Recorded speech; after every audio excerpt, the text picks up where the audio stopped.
You're listening to the Identity at the Center podcast. This is the show that talks about identity and access management and making sure you know who has access to what. Let's get started.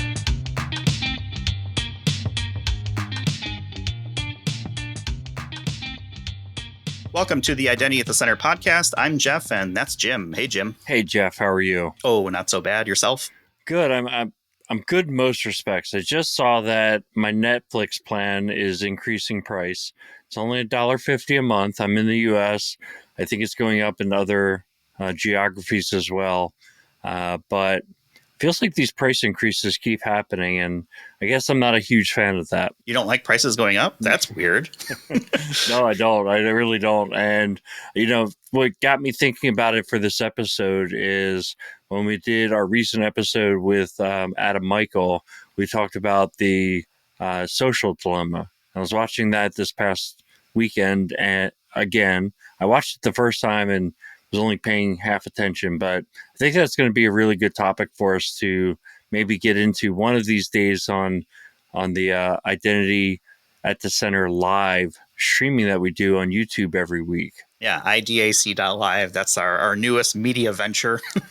I guess we want to call that. Still kind of slow rolling into it, working out some issues and kinks and figuring out how it's supposed to work. But it was kind of cool to kind of get out there and starting to develop a live audience. And it gives us the opportunity again to kind of talk with people in real time, get comments, feedback, what we're talking about, et cetera. I don't know if we want to necessarily tackle social media. I feel like it's so polarizing from a topic perspective.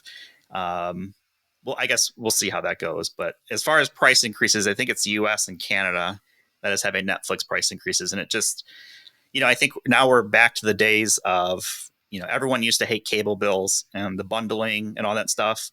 But now you've essentially, instead of having one big bundle, you've got like 7 or 8 small bundles that equal the big bundle. So you've got Netflix, you've got Hulu, you've got what else is out there? Trying to think, Apple TV Plus, YouTube HBO TV, Max. if you want to have like some local channels and things like that. Yeah, I mean it is exactly what you're saying. It adds up, and I've been really on the fence about grabbing Paramount Plus. I mean, they've got a lot of decent content now, but even when you bundle all these pieces together, you don't have everything you want. And of course, most people want, I should say most people, a lot of people want the streaming sports as well. And that's usually the one that's hard to get. Yeah, it's usually an add-on. I'm an NFL guy, so I like the Red Zone. Of course, I have to pay an extra, I don't know what it is. I have Hulu with live TV. That's what I use through like a Disney bundle. So I get like Disney Plus and Hulu and the live sports. And now I'm paying probably more than I was for cable TV for the privilege of being able to stream it on my devices. And, also in my car, another plug for the Tesla. I can watch Hulu in the Tesla. Well, the thing is, I think at the end of the day, okay, Netflix is going up $1.50 a month for me. I'm still not going to cancel it. Yeah. It's kind of gotten to the point where these services are ingrained and everything is a la carte to some degree. But if I think about all the subscriptions I have to all the different things, it's quite and I certainly don't feel like I get full advantage out of all of them for sure. There's no way I could watch that much content to feel like I get my value. Right, exactly. Well, I think it's interesting this week. We've got a guest on who works for CyberArk, but he's not a privileged access management guru. So go figure. Do you want to roll with the introduction? Yeah. So our topic for today is NIST 863. It's also known as the Digital Identity Guidelines. It's a publication put out by the National Institutes. I forget what it stands for, standards and something for the U.S. But basically kind of the playbook that a lot of organizations follow when it comes to security. And digital identity guidelines is exactly what it sounds like. It's the guidelines for managing digital identity. And to help us with that conversation, we've got Archit Lohokare. He's the Vice President of Product Management at CyberArk. Welcome to the show, Archit. Thank you, Jeff and Jim. Thank you so much for having me today. It's an absolute pleasure to be here, and I'm a big fan of your podcast. And I love the fact that you've invited me over, and I'm participating here as well. Well, thank you so much for being part of it. And, as I say before, flattery will get you everywhere on this show. But before we get too far into 863, One of the things that we always like to explore with our new guests are appearing on the show is really kind of find out, how did they get into the identity space or maybe the information security space, what their IAM origin story is. Did you find that, identity was something that you chose, or did it choose you? That's a great question, Jeff, to be honest, right? I would have to answer that question by saying that I think identity really chose me, but the story is really interesting. Think of this, the year was somewhere around 2004, and I was actually in my final year doing my bachelor's in engineering and computer science at NTU in Singapore. And one of the courses I had taken back then was this amazing course called cryptography and network security. And that was my first real introduction to really the inner workings of encryption, decryption, security as a whole. And coming out of that course at the end of the first semester, I knew what I wanted to do. I wanted to be in security.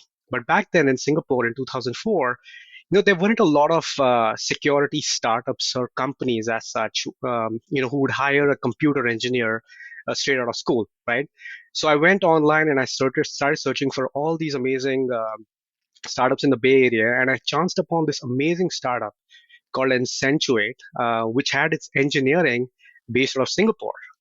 And Incentuate, interestingly, was one of the pioneers of the identity and access space. It was in the space called enterprise single sign-on. It was all about how do you use a single secure identity in order to log into all your enterprise applications. And so here I was, just about to finish my first semester of my fourth year in computer science, and I had 6 months more to go. I ended up applying to this company, get interviewed, and at the end of the interview, when the hiring manager, he loved me, by the way, he wanted to make an offer. He asked me, so when can you join? And I tell him, I'm not graduating for another 6 months. And that's when he says, dude, what are you doing interviewing right now? Why don't you get closer to the end of the year? That's when we'll start, actually talking about you coming on board. And that's how, after graduation, Jeff and Jim, I ended up joining Accentuate. And that was my first foray into security and specifically identity and access management. At Accentuate, I was started off in engineering. My first job was really working on, think of it as writing low-level device code. You're basically implementing PKCS 11 and you're implementing smart card technology. Amazing, amazing experience. I love doing that. But we were also growing quite a bit back then, Jeff and Jim. And as a result of that growth, especially in the United States, I actually moved over to New York to kind of help drive some of our professional services and pre-sales practices out of the East Coast. And then fast forward 2 years later, in 2008, we got acquired into IBM, and that really set me on the whole identity and access management journey. At IBM, I eventually ended up managing the entire access management product line, which included, if you guys remember, the Tivoli portfolio, which is Tivoli Access Manager, Tivoli Federated Identity Manager, Enterprise Single Sign-On, and so on and so forth. And then from there, I ended up at Symantec, where I owned Symantec's cloud information protection portfolio, which included parts of cloud data loss prevention, cloud authentication technology, and so on and so forth. So it's been a long journey, from the startup days up to Symantec a decade later. And then a few years ago, I ended up, joining as the chief product officer at Idaptive, which is basically in the think of an identity as a service space, leading the entire product management strategy function. And Idaptive, about a year and a half ago, got acquired by CyberArk, the leader in identity security, right, with privileged access management at its core. And that's how I ended up in CyberArk. And one of my goals here and roles here, Jim and Jeff, is to really drive the access portfolio at CyberArk, but also help drive the identity security strategy for CyberArk as a whole. So again, long answer to your quick question, but that's been my history, my foray, my experience in the identity and access management world. I'd say, Jeff, that was another vote for Identity Chose Me. I mean, it's got to be 9 out of 10 of us are Identity Chose Me, right? If not more. And Jeff, by the way, you did a fantastic job of pronouncing Archit's last name. I mean, I think you nailed it. So congratulations on that. And then I will fill in the blank on NIST. It's National Institute of Standards and Technology. So you nailed it with the name, and that probably took away from you on that one, right? Yeah, +1, -1, so all things I'm even. You're even. So Archit, you wrote a blog article on the CyberArk blog about NIST 800-63 digital identity guidelines, and kind of described it, but we're kind of in a shorter form here. And I was wondering if you could just, succinctly kind of tell us, what is 800-63 all about? What is the problem that's being addressed? Oh, absolutely, Jim. And by the way, Jeff, you did nail my name perfectly. Thank you for that. Full points to you for that. So, Jim, coming back to your question, what are the problems we're really trying to address, right? Now, at the risk of oversimplification, these guidelines really address three key problems, and these are related to the concept of digital identity, right? The first problem, Jim, they really address is how do you prove a digital identity belongs to a verified real world individual to a very high degree of assurance, right? So that's number one.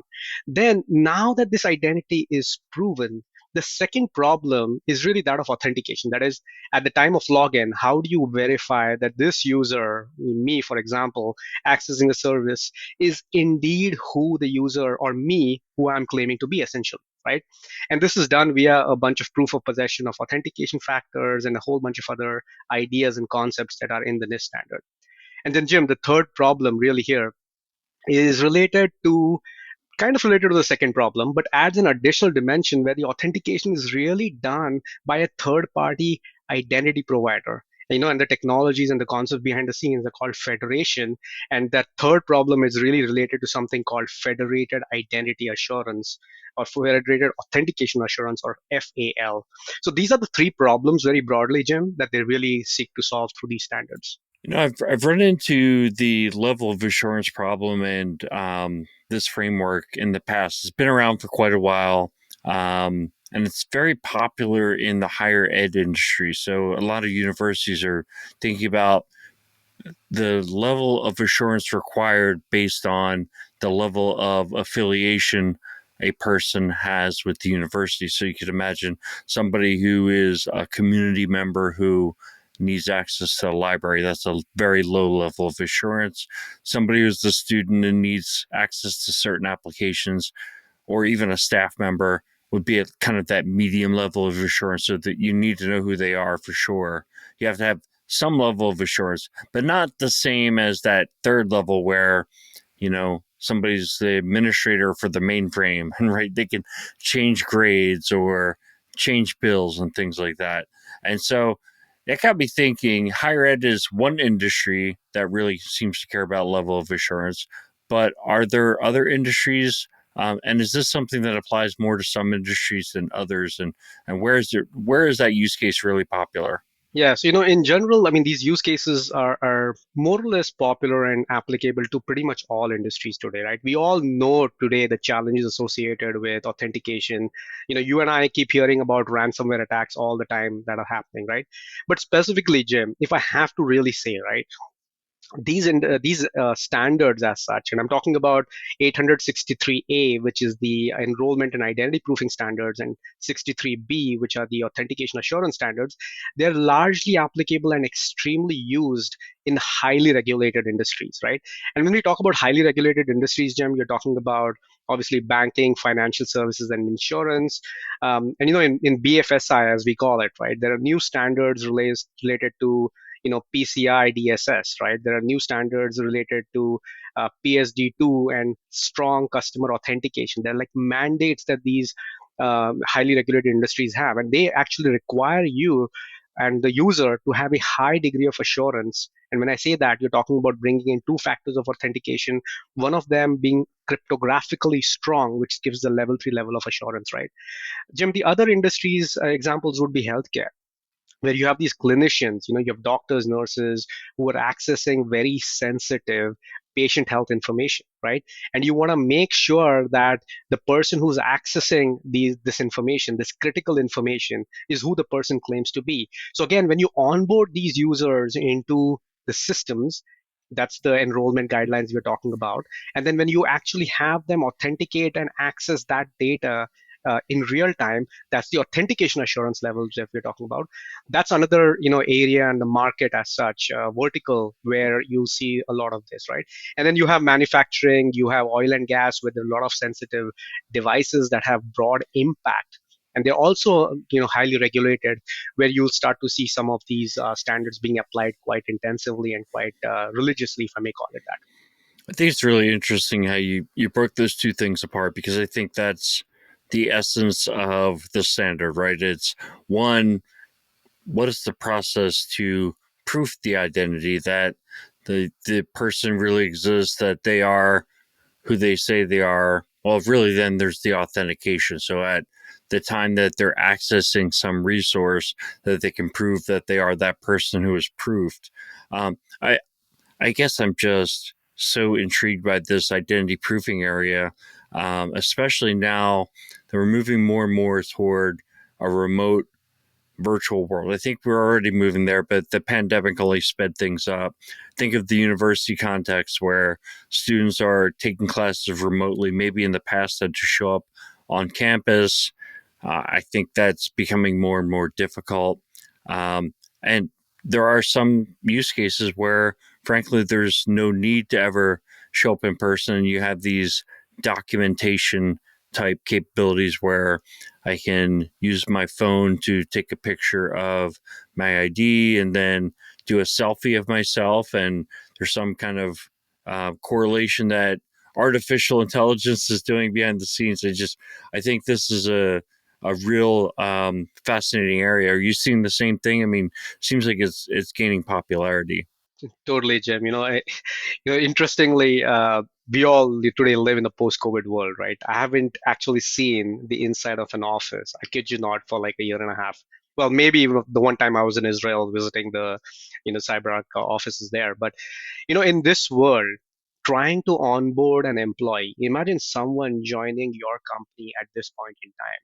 You know, there is very less likelihood of this individual actually visiting the office, giving the your security teams there or your IT teams there a copy of their driver's license in person, interacting and then finally getting an employment or an employee badge to get into the office. Those concepts have all gone away, right? Well, not gone away, but they're going away, right? And what has come as a result of this is this concept of how do you remotely start proofing users today, right? Whether they're joining companies, whether they are acting as vendors to other third party companies as such, right? So in this day and age when offices themselves are shut down, these practices that we are starting to see are also moving online. Now, similarly, you mentioned a little bit about students, but in banking, the concept of KYC, or know your customers, where if you want to create an account, in the past I had to go to a branch, submit my driver's license, maybe other proof of address and things like that, in order to actually prove my identity and then get an account. None of that, today really. I mean, a lot of that exists, but a lot of that has no longer applicable. There are methods and capabilities that technology has provided that allows to get around that. As an example, you know these days when you're signing up for some banking accounts or some financial accounts, these systems, they use information about you. They use information about what your previous address has been, what your current address is. They look at device reputation, the devices that you're coming in from, right? They ask you to upload a digital copy of your driver's license and then do liveness checks to make sure that your face actually is the same face in the driver's license. So technology has evolved to a point where some of this proofing can be done remotely even today, right? And again, this is very much aligned with NIST 863A identity assurance levels, IAL 1 and 2, where 1 is, there's no real, you can say, verification, but 2 is where you're doing verification according to certain standards, right? So that all today is increasingly moving online. So that's the way I would actually look at this. And the third thing really here, Jim, is the data-centric methods that we talked about, right? The data-centric methods, which include data from public records, from trusted entities, credit bureaus, your credit score and information associated with that. All of that also is being used. Similarly, your mobile phone information, your IMEI numbers, MAC addresses. So all of that data really applies to this whole concept of identity proofing. And we're starting to see new technologies come to the forefront that proof users using some of this information as well. Does that help, Jim? Yeah, it seems to me that really what we're talking about here is a framework for mapping the level of assurance, or kind of the barriers to entry, and the risk involved with the resources or the process that you're doing, right? You wouldn't want to run people through that identity proofing or verification process where they do the ID and selfie to open up a free email address, right? That's the user experience. It's difficult enough, and people would just give up on it. So, I really think it's about, for organizations that are more framework based and more formal in how they approach these problems. I think that's what it's all about. Would you agree? Oh, it does. It does absolutely solve that problem, right? And proofing is one part of it, right? The other part of it is you mentioned access to sensitive resources and things like that. The second part of the standard, which is 63B, which is the authentication assurance level, that's where the second part of it comes into the picture, where at the time of access, you're again using proof of possession authentication factors, but you're also starting to use things like your documentation, like your driver's license and things like that, in order to get into systems. So I would definitely agree with that, Jim.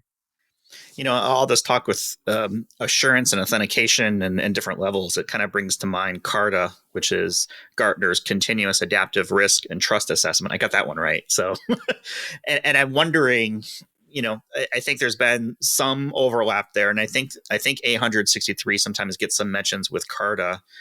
Are there any ties that you want to call specifically between CARTA, or is that hyperbole or maybe marketing speak when someone says, okay, well, these two things are out there, which are both, crafted versions, 863 being the NIST standard and CARTA being an approach for identity security. That's How a do those tie fantastic together? question, Jeff. And I would say they're very much aligned together. They're tied very much together, right? And you rightly said that CARTA, or Continuous Adaptive Risk and Trust Assessment, it's related to a philosophy, related to a methodology of how do you secure systems and individuals, right? NIST is more prescriptive. NIST is more static. It gives you definitive levels, level 1, level 2, level 3 for all these standards. CARTA tells you at the end of the day that you have to continuously assess the risk of an individual accessing a certain resource. And that risk itself can follow a heartbeat pattern. It can go up, it can go down, but you continuously need to assess the risk and then react to it before you authenticate the user into the system. So imagine a scenario where you're trying to access a sensitive application. That's one of the things that we have a product called Secure Web Session that we released recently. What it does is it basically continuously analyzes what is going on inside of an application that the user is doing. And when the risk goes up, as an example, then we can leverage strong authentication factors aligned with that NIST 863B standard that we were talking about, to make sure that I am proving myself to be the person I'm claiming to be. Right. So really, if you look at CARTA, the concept, which is all about continuously assessing and reducing and mitigating risk, is actually tied and integrated very closely with the concept of NIST 863B, where authentication factors are used to a high level of assurance in order for the user to get in. I think it's an important point to raise. I think what we're talking about now are really kind of the assurance levels within 863 and how dynamic they can be, right? You kind of called out the example of activity within an app, which could be potentially raising or lowering the level of assurance that is needed to perform a transaction of some sort, right? Whether it's authentication or whatever it might be. I think this is an area that, CARTA is a philosophy, right? It's basically saying, hey, do your decisions based on risk, and what is true this second might not be true the next second.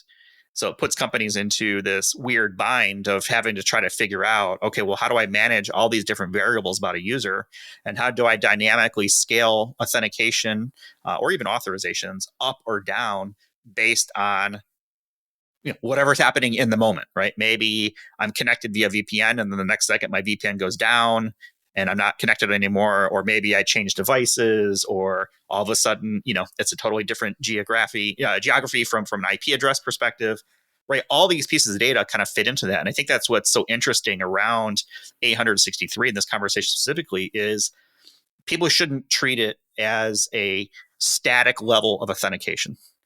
There are various levels based on what you're doing. You need to be able to identify which level of assurance you need to be at to conduct that transaction. And I guess from your perspective, am I thinking about it correctly? Is there something that I'm missing from that you think needs to be brought out as well? Oh, Jeff, I think you're thinking about it perfectly. I think the point you mentioned about for each authentication, even authorization, how do you dynamically gauge the risk of the user in that context accessing that resource and then tie it back to those NIST levels of assurance, right? That's actually key. For example, if you're doing a very high value transaction, highly sensitive transaction, you might actually define a policy that the user needs to authenticate to AAL level 3, which basically is two distinct factors of authentication. Something something you have, something you are, three of them, right? So any two of them, but the second one has to be a cryptographic method. So you're talking about leveraging things like a smart card or a security key like a YubiKey, etc., in order to prove yourself to a high level of assurance. And that, again, to your point, tying it back to the transaction and the sensitivity of what you're trying to do. In the privileged access world, by the way, most of our users tend to be highly privileged users, right? And one of the key things that we talk about when we talk about privileged users access is actually augmenting and ensuring you're leveraging strong multi-factor authentication with privileged users, especially when they're trying to access and perform these sensitive actions. So Jeff, again, you hit the nail, you're spot on. You have to tie that concept of continuous risk to the concept of multi-factor authentication according to the NIST guidelines. So we've got this philosophy of CARTA. We've got this, a little more prescriptive approach, or at least a standard or a guideline through 863. Now, how about zero trust? Where does that fit into? Because I've heard it described multiple ways. And again, zero trust is another philosophy. It's not a product. It's an approach to authentication. I don't remember who it was that I heard it from before, but the way they were describing it was they felt like zero trust was a subcomponent of CARTA to some degree. And I'm curious, what do you see as a kind of interaction between 863, CARTA, and zero trust? That's a great question, Jeff. And then when you talk about zero trust, again, zero trust also is a philosophy. It's a concept that today we definitely need to keep mind of, right, as we're implementing security in our organizations. At the crux of it, Jeff, zero trust, as we all know, right, is at the end of the day, you have to make sure you're continuously assessing the user's risk and then not necessarily trusting the user at every transaction. Every transaction that happens, that user or the identity proves who the identity is. The channels between communication are encrypted. There's a central policy engine. And you can look at the NIST frameworks, by the way, for zero trust as well. Amazing, amazing document there for us to get some inspiration from, right? To me, zero trust and CARTA work hand in hand. They're very similar in concept. The ideas that are propounded, that are talked about in both of these concepts are very similar. At the end of the day, it's all about not trusting every single action the user is doing and continuously helping build that level of trust as the user or identity is performing actions.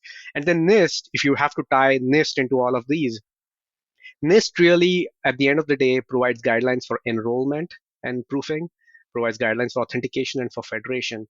And these are three key steps and processes in every single aspect of zero trust and CARTA that you talk about, right? The very beginning, an identity, which is the subject of, when he or she is trying to access any resource, that identity needs to have certain security guidelines, and NIST provides that, which are then used in conjunction with zero trust and with CARTA. So now we're talking about authentication, and it leads me to everyone's favorite topic, which is passwords. I know Jim is a really big fan of them. I don't really like them very much. I think it's time for them to go away. But now we're starting into, okay, well, password is something right? It's one of those combinations of factors. I guess where do you see passwordless as part of the 863 or digital identity guideline path, right? Is it realistic to go down the path and say, okay, we definitely want to get rid of passwords. We've got the technology there. Now it's really just, budgets and force of will to make changes within an organization to make it happen in the real world. Are there things that we need to be considering from a passwordless approach? And I mean truly passwordless, not password -less, where there is still a password somewhere behind the scenes that someone maybe has to type in every month or whatever it might be. I guess, what are some of the challenges that you kind of think that might be approached or encountered as someone thinks about that journey? Because I do think that we are getting closer to finally killing the password, even though I think we've been hearing it for at least 10 plus years so far. Yeah, Jeff, one of the things you mentioned, a word that really caught my eye, and it's spot on, which is journey, right? Passwordless, at the end of the day, is not a destination you can reach overnight. It's a journey for many organizations. Now, when you talk about NIST and you talk about passwordless, at the end of the day, NIST is defining guidelines for you in terms of the three factors of authentication that you can use, right? Now, many of the authentication factors today that we see are actually passwordless. Let's take an example. The FIDO2 standard, if you're familiar with that, that basically has a number of passwordless authenticators that can be used as part of the NIST specification. YubiKeys, which allow you to get into systems using this FIDO2 standard by, say, for example, touching the key or just using your fingerprint. That's another example of a passwordless factor. Yet another example is what we are doing inside of our Alero or vendor PAM technology, which is this whole concept of using QR codes along with biometrics, using two factors of authentication, both of them passwordless, simultaneously in a single step in order to get the user into the system securely. That's another example of passwordless, right? And all of these, they are very, very aligned with this concept of the NIST guidelines that we're talking about. Now, you know, so when you talk about passwordless, when you talk about biometrics, there's a lot of new technologies, a lot of new ideas that are coming up, right? You're talking about, biometric passwordless authentication with liveness checks to make sure that I'm actually a real person. There's no deep fakes and things like that. So there's a lot of interesting innovation happening there that can be leveraged in passwordless as organizations go through their journey of being passwordless. Does that help, Jeff? Yeah, I think so. And I guess what I'm trying to do is kind of put the CISO mind at ease that passwordless degrades security or the ability to meet security concerns, compliance requirements, things like that. I think at the end of the day, anything that makes it easier for the user to log in and still meets those levels of assurance that need to be met from an authentication standpoint is still a win. I guess that's how I'm thinking about it. Totally, by the way. And there's an important saying that is circulating around these days, right? Hackers don't hack in, they just log in. I think if you're a CISO, believe me, passwords are probably one of, if not the biggest vulnerability your organization has today, right? So if you're a CISO and you're thinking of actually improving your security, you should actually look at some of these passwordless authentication factors that are also being talked about from a NIST standard, right? The QR code example I gave you, that QR code actually is assigned to, you can actually go ahead and enroll a mobile phone into this whole QR code ecosystem. And then the mobile phone gets a certificate, a PKI certificate that gets dropped on your mobile phone with your device identity, with your user identity. And when you're actually using the QR code to log into a system, it's actually verifying that PKI, that cryptographic standard, the certificate that comes with the mobile app itself, and it's also verifying that you're actually standing in front of that particular computer, of that particular resource, and doing a liveness check right in front of you. Imagine the levels of security you get by using some of these authentication factors, right? These are far higher than what you'd get by you just using a simple password, or even using a password in combination with a non-cryptographic standard, even if your authentication assurance level 2, right? So I would say as a CISO, you should be thinking about passwordless. Passwordless should be front and center in your security strategy, in your IAM strategy. I was thinking here as we're talking too, I think there's a lot of scenarios where being able to validate identity is really a challenge for some organizations. I think one that I commonly see, and Jim will probably echo this as well, is someone calling into a help desk and asking for a password reset. Less mature organizations are probably not using strong enough methods to prevent social engineering. They might be doing things like, well, tell me who your manager is, or, oh man, I hope they're not doing this today, but give me the last 4 of your SSN, your social security number, right? Things like that. Really pieces of information that are easy to socially engineer, because the opposite to that is what? Challenge-based questions, right? Where someone has to go in and submit a profile and answer things. Are you using the right questions? Did they use the same answer for something else, right? Social engineering, right? All that good stuff comes out of it. And I think of this as potentially a scenario where, if someone's calling into a service desk, they might be able to take advantage of some of these guidelines around, technology to validate the caller. And it could even be a step that takes place before they even talk to a live agent. And there might be a phone queue that is, validated callers versus callers who have not validated yet, and you have, easy pass and hard pass that people might be able to follow. I think this does solve a real world problem that is out there. How easy it is to kind of implement and get in place from a business process change is always the question. But I feel like there is an answer here, and there are questions. How do we match them up?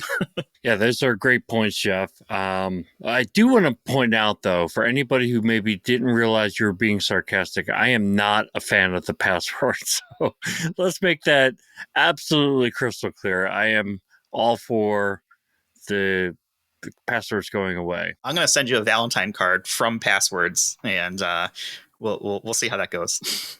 I heart passwords. Archit, one thing that you brought up several times was the YubiKey. And this is what I ultimately wanted to get to. So we talked about, I think you were talking about privileged users who now need to authenticate, right? So this is the very top of the chart in terms of level of assurance required. And so my question to you is, what is the access management standard that we should strive for to be at that highest level of assurance? Is it the YubiKey? Is it something like the YubiKey plus one of the other factors? Because I think in the past, I had a lot of hope for push authentication. When it came out, I thought, this is great. There's no way for a hacker to sit there in the middle and somehow accept that push notification that comes up on your mobile phone. But as recently as a couple of weeks ago, we read about a story that came out that hackers' new methodology is they just keep logging in with the password, and people ultimately get annoyed by it and they just accept that. So I think that tells me that push notifications is not the top of the chart for level of assurance for authentication. So what is it? Is it YubiKey? Yeah, that's a that's a very insightful problem that, by the way, you mentioned, where people are hitting on the push notifications just out of frustration because they're getting so many of them, right? Don't even realize that they're actually letting potentially a hacker get in. To answer your question, Jim, so YubiKeys are a very strong form of authentication. They are actually, like you rightly said, they help you get to level of assurance 3 once you actually combine that with another factor of authentication, right?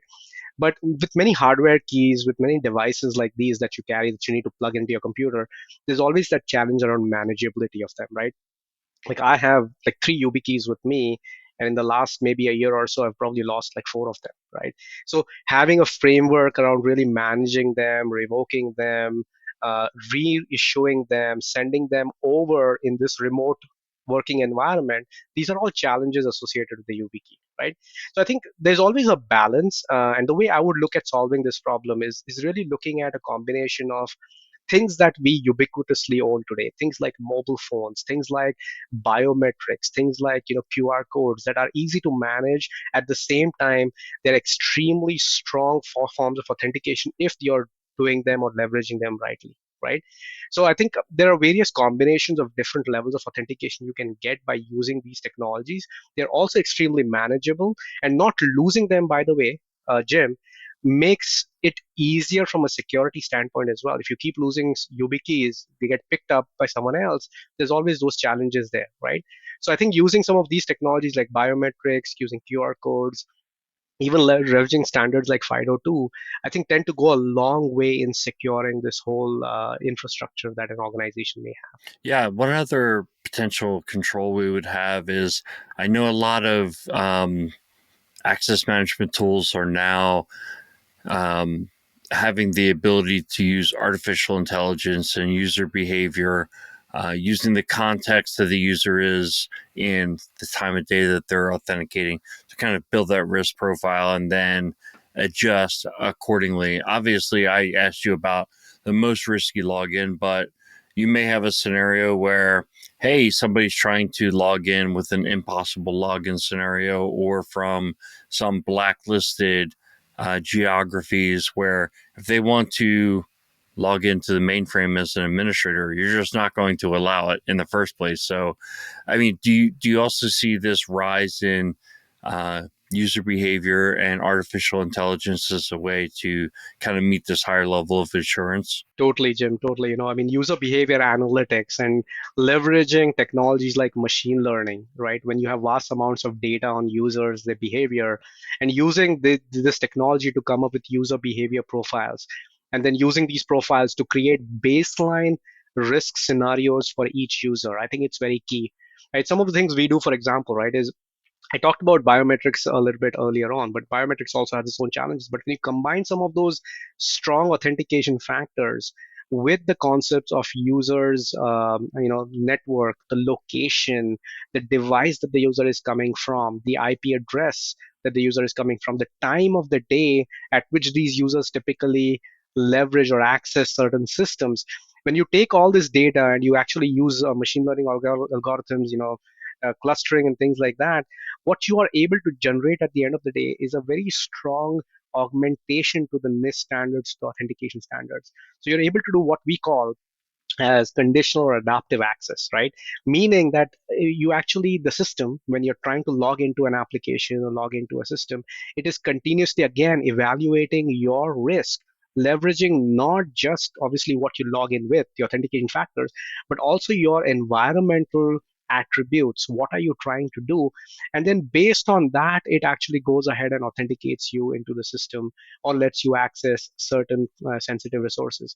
So really leveraging all this concept of user behavior analytics, machine learning, artificial intelligence, and augmenting the traditional authentication methods with that goes a long way in securing. And guess what, by the way, Jim? This also aligns very beautifully with this concepts of zero trust and Kata that we talked about earlier, right? So it's all interconnected. It all comes together. It flows together. It's marrying itself. It's married together as well in many ways, right?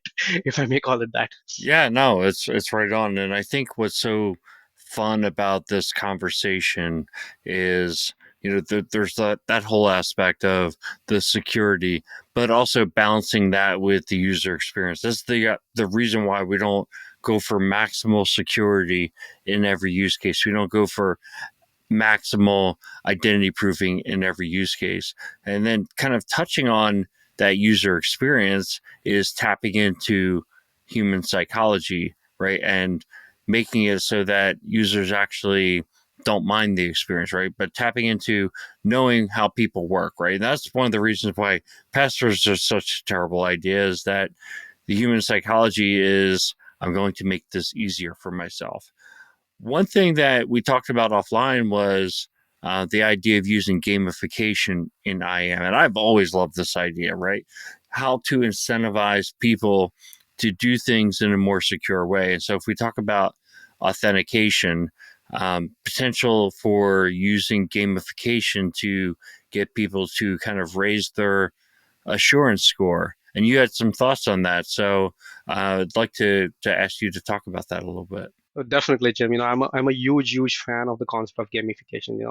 I'm on Reddit quite a bit, and you have these karma points that you get. But I would classify myself more as a lurker, so I don't have much of too many of these karma points as such, right? But gamification and applying gamification to authentication in users, I think, is extremely important, right? Now, we all know that users today look at multi-factor authentication as a hindrance in some ways, right? They consider it as a deterrent. It adds friction to the process of authentication. But now imagine a scenario where you're basically going ahead and you're really making sure that these users get points if they go ahead and authenticate with higher forms of authentication. So imagine, Mr. Joe, who's actually logging in to his systems on a daily basis. The higher the level of authentication he logs in with, the more points he or she collects as a result of that.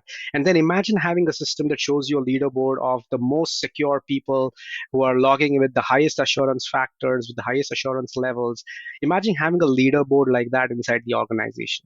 That's what we mean by gamification, right? Gamify the concept of authentication. Give users kudos, give users encouragement so they can actually go ahead and become the superstars, the MVPs of authentication in the organization. And conversely, by the way, imagine if there are certain individuals who have the ability to log in with low forms of authentication, use passwords all the time. If you can actually educate them through this, again, gamification concept on why they should be using additional forms of authentication. I think those are concepts that can go a long way in an enterprise. And interestingly, Jim, that's one of the things we are working internally inside of CyberArk as well. How do we encourage our customers and their users to go ahead and, in a gamification manner, learn how to use MFA and then consistently use MFA on a daily basis? That's great. I think the takeaway is that gamification could potentially be applied to a lot of areas of identity and access management. I mean, even if you thought about privilege access management, I found that one of the risks to a privilege access management deployment is if the end users don't buy in. So maybe leveraging some kind of gamification could be a method to tap into that human psychology. But one of the areas I've really felt it would be applicable is identity and access governance, identity administration and governance. So around doing access reviews on time, doing your approvals on time. I mean, that, tapping into the end manager so that they know that, hey, they're good stewards of security within the organization. Totally, Jim. And when you talk about access governance and you're talking about access certification campaigns, I think the single biggest problem is just being overwhelmed by the number of times you need to certify access for your employees or for your team, right? And again, going back to your point, applying gamification to these concepts can really go a long way. It actually, again, engenders that encouragement. It helps them as users really adopt these practices and then become the single biggest promoters of these practices, right? So I think, again, tapping into the human psychology, making this whole concept, giving people points, having leaderboards, I think is extremely key for us to drive security into the organization. I don't know. I mean, that sounds like a pretty crappy game. I don't know if I'd want to play that. I'm going to put this call out there because I do like the idea of gamification and really kind of incenting the user population to take advantage of the tools that are out there. And so here's my call. If you're doing this in the real world somewhere, in some level, please reach out to us on LinkedIn, either Jim or myself or both of us. We would love to have a conversation about it and really kind of learn more about how this actually works in the real world. Microsoft is in the process of acquiring Activision Blizzard, World of Warcraft and Diablo fame, as well as other things. Maybe that's Microsoft's veiled approach to gamify some of their services. It's probably just a play for Xbox or Game Pass, of which I am a user member. But we'll throw that out there. That maybe they're sneakily trying to come up with a really cool, Call of Duty, I don't know, IAM version of the game for people to follow through with. Well, Jeff, before you say that that's a crappy game, whoever thought flinging Angry Birds across the screen would be a great game? But boy, that got popular. That's true. And it even made a movie out of it. I don't know how you make a movie out of that, but hey, there is something out there for everybody, and that's why the world is great. Okay, I think we've successfully derailed the train slightly there, and that's my fault. So why don't we go ahead and start to wrap things up? Because I know, Archit, you're a very busy guy, and you've been very generous with your time. One of the things that we like to do around here is sort of lighten the mood a little bit. And what we like to come up with is sort of a lighter note question, something that is a little bit out of the blue, could be based on hobbies as we kind of get to know each other as we've had conversations, or maybe just something totally not even related, but just weird question to ask. I think if you listen to some of our recent episodes, still one of my favorites is, if you were a potato, how would you like to be prepared? And there were different answers to that one based on all of us, but let's go with this one. If you could live anywhere in the world for a year, where would it be? Archit, we'll start with you, and then we'll go over to Jim.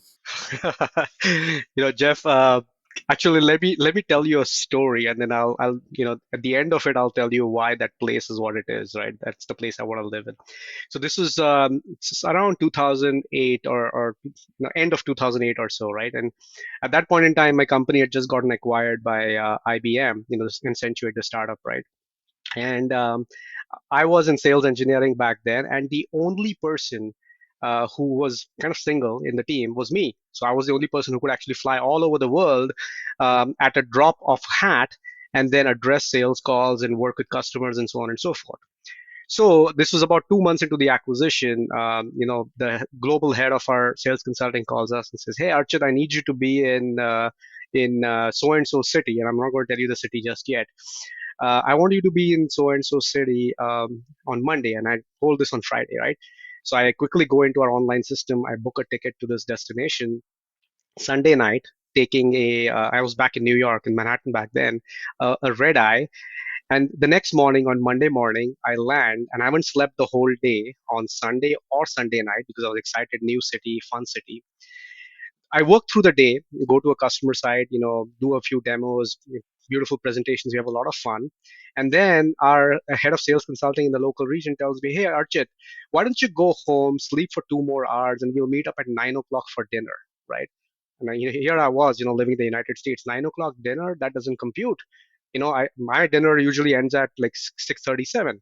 So anyway, I go back to my hotel room. I yeah, come back, and at 9 o'clock we start our dinner, and then from 9 to 11 we have our dinner. Then we go salsa dancing at 11 o'clock on a Monday night, right? And we have some more fun. We go to bars and things like that. And next thing you know, it's 2 a.m. in the morning on a Tuesday morning, Monday night, Tuesday morning, right? And I am like, haven't slept for 2 days. I am feeling amazing, and I am supposed to reach the office the next morning at 8 o'clock. I eventually did end up going to the office the next morning, did some fantastic customer presentations and demos. But that was my introduction, Jim and Jeff, to Madrid, right? And ever since then, whenever I've been to Madrid, whenever I've actually lived there for about 3 months, I've absolutely enjoyed my time. Whether you're looking at the fun aspects of Madrid, the nightlife, the dancing, or you're looking to spend a quiet afternoon in Park Retiro, which is a retirers park, right in the center. It is absolutely one of the best places in the world. But the real icing on the cake, Jeff, and I want to, come to an end on this long story, is really the people. The friendliest people, the most hospitable people, people who will actually stop in the middle of a street and give you real directions, even if it takes you 10 minutes to understand. That's Madrid for you, and that's the place I would love. If I had to live anywhere in the world, that would be my place to live in. That's such a cool story, and I think it highlights one of the fun things about kind of being in this business is, these sometimes you get these short notice business travels, and I'm the same way, especially if I'm going to someplace new, is I find it difficult to sleep on flights. So I think that is pretty cool, and I'll echo the same thing about friendly people. Been all over the world. I tend to have a positive view on humanity because of my interactions with them. I'm going to hold on to that for as long as I can. Jim, how about yourself? If you could live anywhere in the world for a year, where would it be? I did want to tag on that last point that you made, because with the pandemic, I think that's one of the things that will suffer, is that fewer people are getting experience going and being immersed in other cultures and realizing that, hey, this is what it's like to be the outsider going somewhere else. And so now when I go home and there's the outsider, I want to make sure that I'm the person who creates that great experience for them. I felt like in answering this question, I should pick somewhere that I've been, right? I don't want to commit to living a year somewhere that I might not like. You can pick anything you want. I can pick anything I want. I realize that. But so my mind went to two places that I've actually been. I've been to Hawaii, which I think 1 year living there would be the perfect amount, because I really do think I would get what they call like island fever, right? You kind of like, you get like claustrophobic from living on a couple of square miles of land. It's just beautiful there. The other place is Holland, the Netherlands. And I traveled a fair amount in Western Europe. And what I always struggled with when I went to other countries was the fact that I only speak one language, which is English. And you can get around pretty good in Holland speaking only English, because the Dutch speak generally like 3-4 languages per person at a minimum. Almost everybody speaks English, so you can get around well. I grew accustomed to the food. It was different for me at first, but I really liked it. And the people were, it's funny thing is with the Dutch, at least my experience was, people love to tell me, oh, the Dutch are rude. No, Dutch people would tell me this, right? Like we are rude. I'm like, have you ever been to New York? Have you ever been to Philadelphia, like where I grew up? No, you folks are not that rude. So, um, yeah, that's my choice. One of those two places. That's pretty cool. I think for myself, it's someplace that I was able to visit briefly on a work trip. I've never actually been to London proper. I've flown into the airport, and then I drove out to Windsor, stayed there, and had offices and meetings and things in Frimley, which is kind of west of the London area. But I would spend a year in London, just because of the history and the culture. I loved it. The people were fantastic. I have a terrible story of flying in. Not, I mean, it's a great story. I flew in, got to Windsor about, I don't know, 9 a.m. or so after an overnight flight. Same kind of deal. Archit is yours. I couldn't sleep. I was like, okay, and I realized Windsor Castle was, a walking distance from the hotel I was at. So I'm like, oh, that's cool. And then I also heard, like, oh, they do changing of the guard, that day. It's like, okay, that'd be cool to like go and see. Kind of a new experience for me. First time I'd ever been in the UK. And I laid down at 9:15ish and I was like, okay, I need to be there about 1. And that's the mistake that everyone, that I think people make, is if they're tired, they lay down. Next thing you know, it's 3 o'clock. I'm looking at, I'm like, oh my gosh, I'm gonna like miss it. And I'm like running through the streets of Windsor, running to the castle, trying to see the guard. I missed it, unfortunately, but I did get to go on a tour of the castle, kind of by myself. Got yelled at for taking pictures of the dollhouse, which I didn't realize we weren't supposed to take pictures, but they were very politely telling me, don't do that. But it was so cool. And I think I would have just a lot of fun exploring kind of that region of the world. And, from a language barrier perspective, I think I could get by. So I think that's where I would end up, is somewhere in the UK, probably a base of operations in kind of the London area. But that would give me the opportunity to travel through the UK and, see castles and kind of experience all that history. So I think that is a pretty good spot where maybe we can start to wrap it up. Any final thoughts this week, Archit, as we kind of had this conversation around the digital identity guidelines that NIST has put out there, specifically the 863 stuff? What should people be taking away from this conversation that really people should hear and kind of think about as they continue through their journeys in the wonderful world of identity and access management? Yeah, that's a great way to end this, Jeff. And when people are thinking about identity and access management, about the NIST standards, I think the key parts really is to first and foremost, do what is right by your users and by security, right? It's always a fine balance.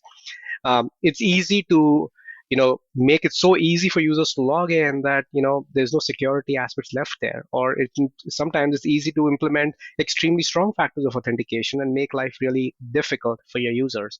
The key is to achieve the right balance and to leverage what we talked about, things like user behavior analytics and machine learning and all of that good technologies that are available in order to make life easier for your users while driving security. I think that's the key takeaway from this, if you really ask me. And one of the things that we'll be doing at CyberArk is we're actually going to be, having a webinar just specifically on this concept of strengthening MFA security. And the title of this webinar, by the way, is Master Authentication Factor Best Practice. It's going to be held on February 10th, Thursday, that is. So I would encourage all your listeners to take a look at that, where we're going to take an approach where we are going to talk about NIST, the standards themselves, authentication assurance levels, and we're going to combine them with some of our ideas around user behavior analytics in order to help our customers and your listeners also understand what the right direction should be. So I would really, Jim, leave your readers or listeners with that, if that helps. Yeah, and I'll put a link to that in the show notes. I'm actually looking at my webinar registration accepted page for that. So I'm looking forward to that conversation and really kind of digging into a little more detail. So check out our show notes wherever you're listening. There'll be links there where people can check that out. And it's also on the CyberArk website. I'm sure that people can find it there. How about Jim? Any final thoughts for this week? Yeah, just really appreciate, Archie, you being on the show. I mean, fantastic source of information. Your stories were very entertaining. And for everyone who's interested and has the ability to jump on the IDAC live stream, we do it every week. And we'll keep putting the word out there, and we'd love to have you join. Maybe submit a question or comment or just lurk and enjoy. Yeah, it'd be pretty cool to do a show for more than 0 to 1 people watching live. I know people catch it and on replays and things like that. We're certainly kind of growing it from scratch, just like you did with this show, right? I think we did podcasts 2.5 years ago for 3 people, and it was probably myself listening to it to make sure that it came through okay. But here we are a couple years later, and, thousands of folks around the world checking us out, which is very, very cool, and we certainly appreciate folks who are taking the time to listen here, but also would encourage you to check out idac.live. That takes you right to our YouTube channel. And you can either watch the live streams, which are at varying times. I don't think we've really kind of locked down a specific time because, again, this isn't our real jobs. We have to work this in between our work schedules. So the best way to know when we're going live is to check us out on Twitter at IDAC Podcast. I usually try to post there with a couple days notice if I can of when we're going to go live. But if you end up on the YouTube channel, if you subscribe and hit that notify button, then you'll get an email as well notifying when we're planning on going live as well. So hopefully we'll see some folks there and continue to grow that audience and continue that as a companion, really, kind of this to this podcast that we do. So with that, I'm done rambling. I'm going to wrap us up for the week. I appreciate Archit taking the time for us this week. Thank you so much, Jim. Thank you as well. And to everyone listening, thank you as well. So with that, we'll go ahead and leave it, and we'll talk with everyone in the next one. Thanks for listening to the Identity at the Center podcast. If you like what you heard, don't forget to subscribe and visit us on the web at identityatthecenter.com.